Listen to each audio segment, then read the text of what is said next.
kita mulai pembelajaran kita pagi hari ini, marilah kita berdoa. Saya ingatkan kepada kalian untuk berdoalah dengan rasa syukur. Karena kalau kita bersyukur, maka nikmat akan ditambah. Baik, pada ketua kelas, Imran silakan. Berdoa. Baik, terima kasih Imran. Sudah sarapan ya? Sudah. Pakai apa? Nasi goreng, Pak. Wah, mantap. Jamu rebus, Pak. Mantul. Singkong goreng, Pak. Ayam lain? Kacang hijau, Pak. Kacang hijau. Diapakan? Dibuburin. Dibuburin. Kacang hijau dibuburin, asal jangan dikacangin. Oke, ada yang sarapan nasi goreng, jagung rebus, apa lagi tadi? Singkong goreng, bubur kacang hijau. Kalau tadi saya sarapan pakai air tahu. Kenapa saya tanya tentang sarapan kalian hari ini? Kira-kira ada yang tahu? Nah, sarapan kita hari ini itu adalah produk dari tanaman apa? Tanaman pangan, Pak. Tanaman pangan. Ini pertama dari agri tanaman pangan. Maka tujuannya yang pertama adalah kalian mampu melihat, mengamati, mengidentifikasi ruang lingkup dari tanaman pangan. Yang kedua, kalian mampu mengidentifikasi karakteristik atau ciri-ciri dari tanaman pangan. Yang tiga, kalian mampu mengamati, kemudian mengidentifikasi, membedakan syarat tumbuh dari tanaman pangan. Materi kita hari ini yaitu mata pelajaran agribisnis tanaman pangan, topik ruang lingkup dan karakteristik tanaman pangan. Yang saya sampaikan tadi tercapai, maka kita menggunakan model pembelajaran yang dikenal dengan salah satunya adalah PJBL. Pernah dengar belum? Belum. Ada yang pernah dengar dan tahu PJBL? Oke.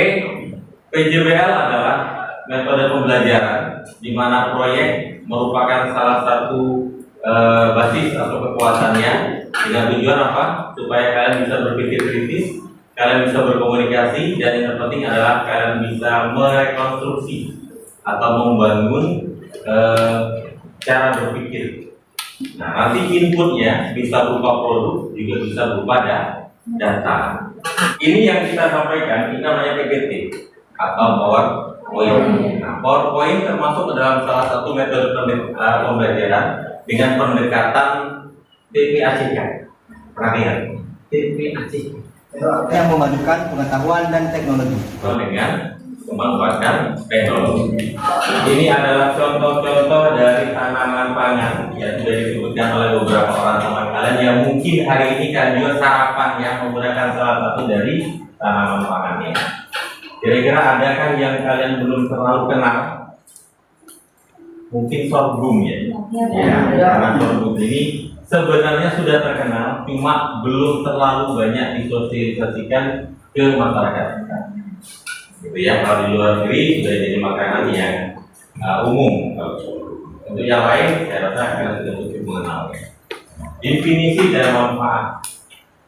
Ya, apa yang dimaksud dengan tanaman pangan? Ada yang bisa jawab? Boleh, silakan. Tanaman yang menjadi sumber karbohidrat. Tanaman yang menjadi sumber karbohidrat, bagus sekali. Ada tambahan lain? Iya, boleh. Tanaman yang menjadi sumber protein. Ya, tanaman yang mengandung karbohidrat, sumber protein. Boleh kita gabungkan? Nah, jadi tanaman pangan adalah tanaman yang menjadi sumber karbohidrat dan protein. Berikutnya adalah pembagian tanaman pangan. Jadi tanaman pangan itu secara umum dibagi menjadi 3 sebenarnya. Beberapa literatur membagi tanaman pangan menjadi 3. Namun ada juga literatur yang membagi tanaman menjadi 4. Artinya ada 1 tambahan. Nah, kita lihat di depan. Yang pertama adalah tanaman jenis serealia. Serealia ini contohnya tanaman apa yang menjawab? Menjawab, Pak. Silakan.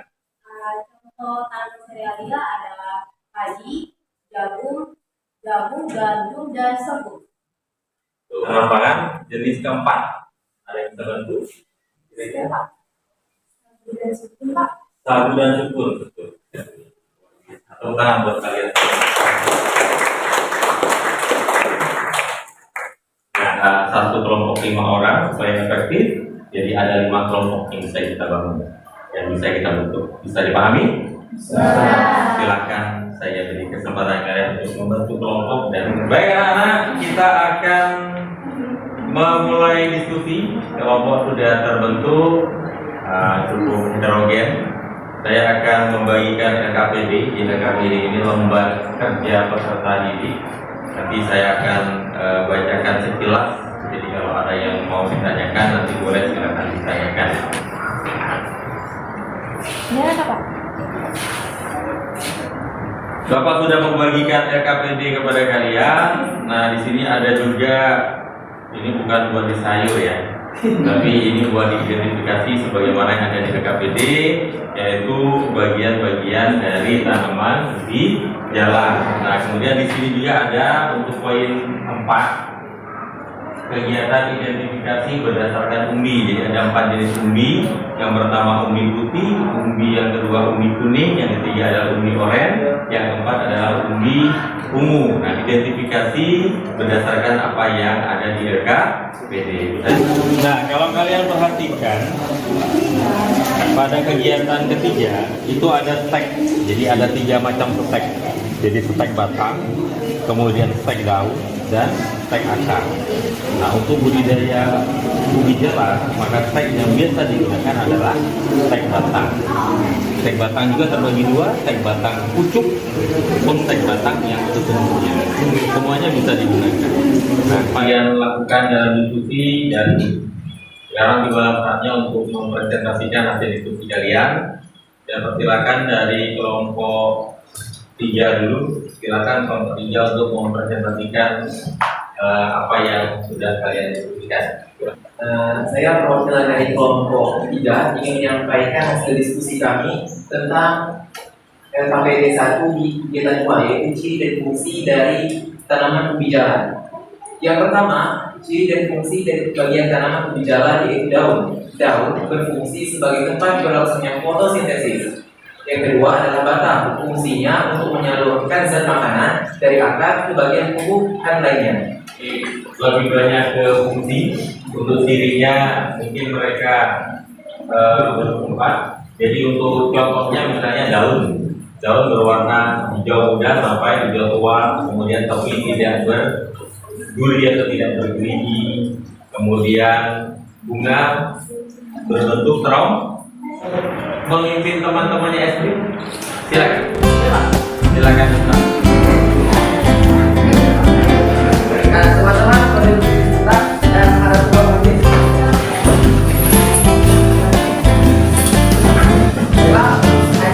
Ini kita akan sedikit biasa saja, bukan sepatu Cinderella yang terbuat dari. Sudah fresh kan? Sudah fresh belum? Nah, sekarang kita melanjutkan ke diskusi yang kedua, yaitu pengerjaan LKPD yang kedua. Saya bagikan LKPD kepada kalian. Bisa dimengerti? Bisa. Silakan di sambil dilihat LKPD-nya, saya jelaskan sedikit isi dari LKPD yang kedua. Disajikan wacana kondisi geografis Pulau Bangka di LKPD itu. Kemudian disajikan tabel syarat tumbuh tanaman ubi jalan. Nah, tugas kalian adalah Pulau Bangka ini pulau dengan pH tanah di bawah 5. Sementara kebutuhan bagi tanaman ubi jalan adalah 5 sampai 6,5 atau 7. Nah, kalau pH-nya tidak sesuai, ya kan? Apa yang terjadi? Bisa saja tanamannya agar lahan pertanian yang asam bisa netral atau mendekati netral. Bisa dimengerti kira-kira? Jadi maksud dengan perintahnya? Bisa. Di sini jadikan ada tabel. Kamu sesuaikan apakah iklim di Bangka tropis? Kalau tropis berarti cetak sesuai. Kalau ini tidak usah dijawab. Nah, kalau dia tidak sesuai, maka kira-kira akibatnya apa? Seperti yang saya jelaskan tadi, solusinya apa? Nah, jangan sampai nanti kita menanam tanaman ubi jalar rupanya secara geografis kita tidak memungkinkan sehingga hasilnya tidak maksimal. Setelah kalian melakukan diskusi, Bapak juga sempat memonitor. Nah, silakan yang mau mempresentasikan sekaligus menyimpulkan. Jadi dari tabel pengamatan tersebut, 8 dari 9 parameter tersebut memenuhi syarat tumbuh ubi jalar. Jadi tanaman ubi jalar cocok untuk ditanam di Bangka Belitung. Kelompok 5 berpendapat ubi jalar, tanaman ubi jalar recommended ya untuk dibudidayakan di Pulau Bangka. Berarti tidak menyelesaikan diskusi pada kesempatan hari ini. Baik anak-anak, sebelum kita sampai pada penghujung kegiatan, adakah yang hendak ditanyakan atau yang masih menjadi pertanyaan di benak kalian? Silakan disampaikan. Pak, Silakan Putra. mau bertanya, apakah dalam satu bedengan itu bisa ditanami 1 atau 2 jalur? Baik, dalam satu bedengan dalam budidaya ubi jalar itu bisa ditanam 1 jalur, bisa juga 2 jalur. Dengan catatan kalau dia 1 jalur itu biasa, kalau 2 jalur dia agak lebar bedengannya. Antara sekut atau sebatang yang mana duluannya cepat bertumbuh? Baik, bagus pertanyaannya. Antara stek pucuk dengan stek batang, mana yang pertumbuhannya lebih cepat? Nah, menurut kalian, hormon auksin, tahu ya? Hormon pertumbuhan, itu letaknya di pucuk atau di batang? Di pucuk. Nah, dengan demikian, maka pertumbuhan stek pucuk jauh lebih cepat dibandingkan stek batang. Yang mau menyimpulkan untuk kegiatan pembelajaran kita hari ini, silakan. Bunga, silakan. Jadi kesimpulan untuk pembelajaran pada hari ini, budidaya ubi jalar sangat prospektif untuk dibudidayakan. Bagus sekali Bunga. Ada yang lain yang mau beri kesimpulan? Ya, silakan Nah. Saya Pak. Silakan Nah. Oke, karena ubi jalar sangat mudah dikembangkan di Pulau Bangka karena Pulau Bangka juga prospektif. Mengingat syarat-syarat tumbuh ubi jalar terpenuhi di Pulau Bangka seperti hasil diskusi kita tadi. Baik, terima kasih. Boleh tepuk tangan. Menyelesaikan kegiatan dengan baik, saya akan memberikan apresiasi nanti berupa ubi jalar bus. Setelah kita mulai kesimpulan, kita akan melakukan kegiatan post test. Jadi tes setelah kegiatan, saya sudah mengirimkan soalnya via Google Classroom. Jadi nanti setelah ini kamu buka HP kamu, kamu jawab di sana. Nah, andai kata kalian nilainya di atas KKM, berarti kalian akan berhak mendapatkan pengayaan. Dan andai kata di bawah KKM kita 75, berarti kalian harus remedial. Remedial itu bukan berarti kamu kasih soal lagi, tapi kamu diberi penguatan terlebih dahulu, baru kemudian diberikan soal. Kalian mengisi post test dan saya lihat ternyata masih ada 2 orang yang nilainya di bawah KKM. Nanti kita akan remedial. Dan yang lainnya, 23 orang lainnya, saya berikan pengayaan. Nanti lihat di Google Classroom kalian. Di sana saya sudah berikan link YouTube tentang budidaya ubi jalar menggunakan wadah karung seperti yang tadi kita diskusikan. Silakan menutup dengan doa. Baik, yang terakhir quote dari saya. Kita adalah orang-orang yang hidup di dunia pertanian, maka mulailah untuk menanam tanaman apapun dalam jumlah berapapun. Karena apa? Oksigen yang dihasilkan oleh tanaman akan menjadi sedekah oksigen buat bumi dan buat kehidupan. Hari ini saya ucapkan Assalamualaikum warahmatullahi wabarakatuh. Waalaikumsalam.